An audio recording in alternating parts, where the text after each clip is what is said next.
Welcome back friends. आज मैं आपको जो मूवी एक्सप्लेन करने जा रहा हूँ उसका नाम है आयरन मैन और इसका सुपर हीरो है टोनी स्टार्क। और टोनी स्टार्क की सुपर पावर है उसका तेज़ दिमाग। टोनी स्टार्क का आईक्यू लेवल 278 है जो शायद इस धरती में किसी का होगा। और ऊपर से टोनी स्टार्क एक बिलियनियर है। अपनी इन खूबियों की मदद से टोनी स्टार्क यूएस आर्मी के लिए बहुत ही ब्रिलियंट वेपन बनाता है। ऐसा ही एक वेपन जेरिको मिसाइल जो कि एक साथ कई सारे दुश्मनों को मार सकती है, उसकी प्रेजेंटेशन के लिए टोनी स्टार्क अफगानिस्तान जाता है। शुरुआत में तो सब कुछ ठीक चलता है, लेकिन वहां से वापस लौटते वक्त टोनी स्टार्क के काफिले पे हमला हो जाता है। और हमले के बाद जब टोनी स्टार्क को होश आता है तो वो आतंकवादियों के कब्जे में होता है किसी अनजान सी जगह पे।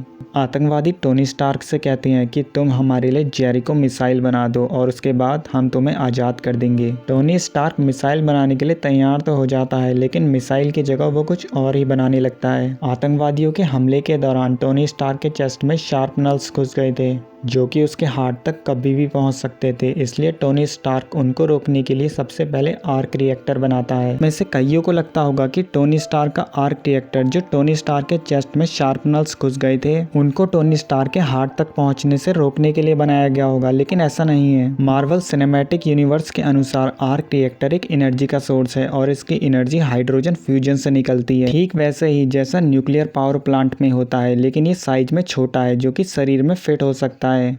टोनी स्टार्क के हार्ट तक शार्पनल्स को पहुंचने के रोकने के लिए उसके हार्ट में एक इलेक्ट्रोमैग्नेट लगा था और आर्क रिएक्टर उस इलेक्ट्रोमैग्नेट को पावर सप्लाई करता था। और आयरन मैन का सूट इतना टेक्नोलॉजिकल एडवांस था और इतनी ज़्यादा एनर्जी कंज्यूम करता था कि अगर आर्क रिएक्टर नहीं होता तो उसका साइज एक जंबो जेट के जितना होता। लेकिन यहाँ पे अनपढ़ गंवार आतंकवादियों को देर से ही सही लेकिन समझ में आने लगा था कि टोनी स्टार्क जेरिको मिसाइल के अलावा कुछ और बना रहा है। लेकिन आयरन मैन का सूट लगभग तैयार था, बस डाउनलोड होना बाकी था। आयरन मैन ने अपनी सेफ्टी के लिए दरवाजे पे बम भी लगा रखा था और जब आतंकवादी आते हैं तो वो बम वहाँ पे फट जाता है। लेकिन आयरन मैन का सॉफ्टवेयर अभी भी ढंग से डाउनलोड नहीं हुआ था, इसलिए टोनी स्टार्क को और टाइम देने के लिए उसका असिस्टेंट आतंकवादियों को रोकने के लिए जाता है। यहाँ जब आतंकवादी टोनी स्टार्क के कमरे में आते हैं तो कमरे में एकदम अंधेरा होता है और उनके सामने लोहे का दैत्य होता है जिसको देख के आतंकवादी भागने लगते हैं। अब भले ही टोनी स्टार्क के पास लिमिटेड रिसोर्स थे, लेकिन आयरन मैन की मैकेनिकल स्ट्रेंथ बहुत ही ज्यादा थी, इतनी कि आयरन मैन लोहे के दरवाजे को 2-3 पंच में ही उखाड़ डालता है। आयरन मैन के सूट में एक मिसाइल भी अटैच थी जिसका यूज वो आतंकवादियों के बॉस के खिलाफ करता है। आयरन मैन के इस सूट में ऑटोमेटिक एमिंग नहीं होती, इसलिए मिसाइल अपनी जगह पे जाके नहीं लगती है, लेकिन टोनी का काम फिर भी चल जाता है। फिर जब आयरन मैन गुफा के बाहर खड़ा होता है तो कम से कम 150 आदमी बंदूक लेके आयरन मैन पे ताबड़तोड़ गोलियां बरसाते हैं। इसके जवाब में आयरन मैन उनके ऊपर आग बरसाता है जिसके लिए उसने अपने सूट में ज्वलनशील गैस भर रखी थी।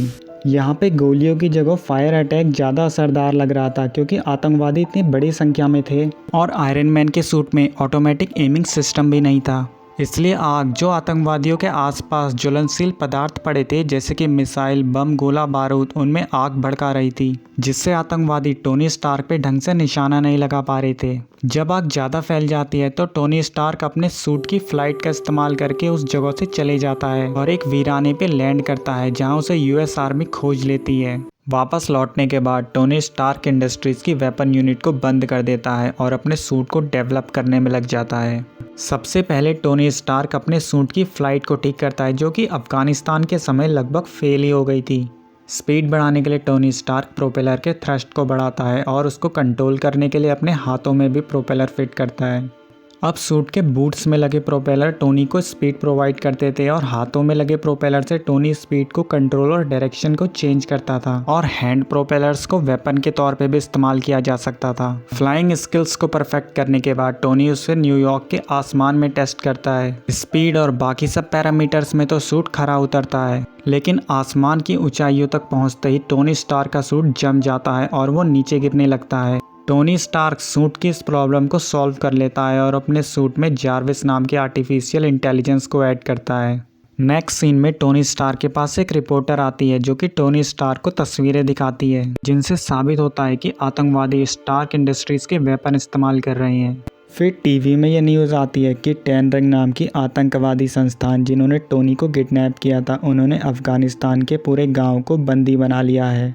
अब टोनी स्टार्क गांव वालों को छुड़ाने के लिए अफगानिस्तान पहुंच जाता है, जहां उसका मुकाबला आतंकवादियों से होता है। यहां पे हम देख सकते हैं जब मल्टीपल आतंकवादी बहुत सारे गांव वालों की कनपट्टी में बंदूक रख देते हैं तो टोनी की ऑटोमेटिक एमिंग टेक्नोलॉजी सीधे आतंकवादियों के सर में निशाना लगाती है, जिससे आतंकवादी पलक झपकते ही मर जाते हैं और सिविलियंस भी सेफ रहते हैं। टोनी का ये कारनामा स्टेनर न्यूज़ में देख लेता है और वो आतंकवादी संस्थान टेन रिंग के पास पहुंच जाता है, जहां टेन रिंग का लीडर स्टेनर को पुराना सूट दिखाता है। आतंकवादी स्टेनर के सामने डिवाइन सोल्जर्स बनाने की डील रखता है, लेकिन स्टेनर आतंकवादी को स्टन करके वो सूट ले जाता है।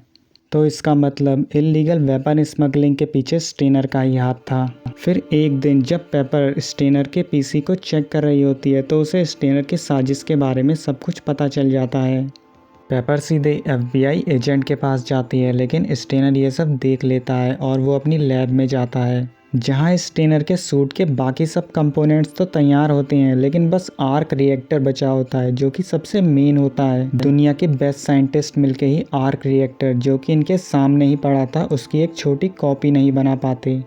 और जब स्टेनर साइंटिस्ट से बोलता है कि टोनी ने आर्क रिएक्टर गुफा के अंदर बनाया था, तो साइंटिस्ट साफ बोल देता है कि वो टोनी की तरह इंटेलिजेंट नहीं है। इस बात से हमें टोनी के दिमाग के लेवल का पता चलता है कि वो कितना हाई था। आर्क रिएक्टर हासिल करने के लिए स्टेनर टोनी को स्टन करके आर्क रिएक्टर उसकी छाती में से निकाल लेता है और टोनी को तड़पता हुआ मरने के लिए छोड़ जाता है। तभी टोनी को पेपर का दिया हुआ गिफ्ट दिखता है, जो कि अफगानिस्तान वाला पुराना आर्क रिएक्टर होता है, जिसे टोनी ने पेपर को दिया था डिस्ट्रॉय करने के लिए, लेकिन पेपर उसे गिफ्ट बना के टोनी को लौटा देती है। लेकिन इस हालत में टोनी आर्क रिएक्टर तक पहुंच नहीं पाता और गिर जाता है।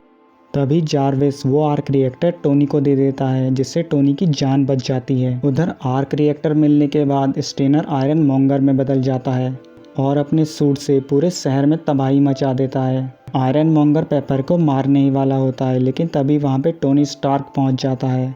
वैसे तो दोनों सूटों की टेक्नोलॉजी एकदम सेम थी, लेकिन आयरन मॉन्गर का सूट हैवी बिल्ट का था, इसलिए उसमें मैकेनिकल स्ट्रेंथ ज़्यादा थी।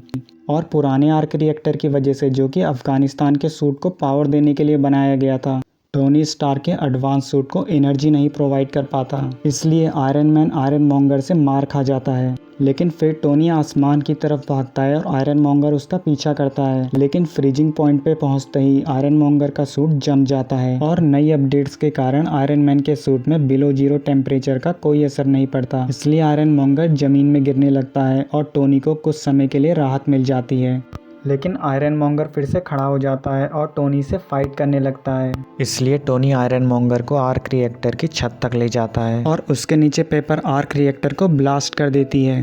क्योंकि आयरन मैन की टेक्नोलॉजी टोनी ने बनाई होती है, इसलिए वो अपनी सूट में एनर्जी रिपेलर भी लगाता है, जबकि स्टेनर ने ये टेक्नोलॉजी टोनी से चुराई होती है, इसलिए उसका सूट सिंपल होता है। तो आर्क रिएक्टर की एनर्जी से टोनी तो छटक के दूर गिर जाता है, लेकिन सारी एनर्जी आयरन मॉन्गर में एब्जॉर्ब हो जाती है, जिससे आयरन मॉन्गर का सूट फट जाता है। अगले दिन आयरन मैन सभी न्यूज़पेपर्स की हेडलाइन होता है और प्रेस कॉन्फ्रेंस में, जहां टोनी को बहाने बनाने थे, टोनी सबके सामने एक्सेप्ट करता है, आई एम आयरन मैन।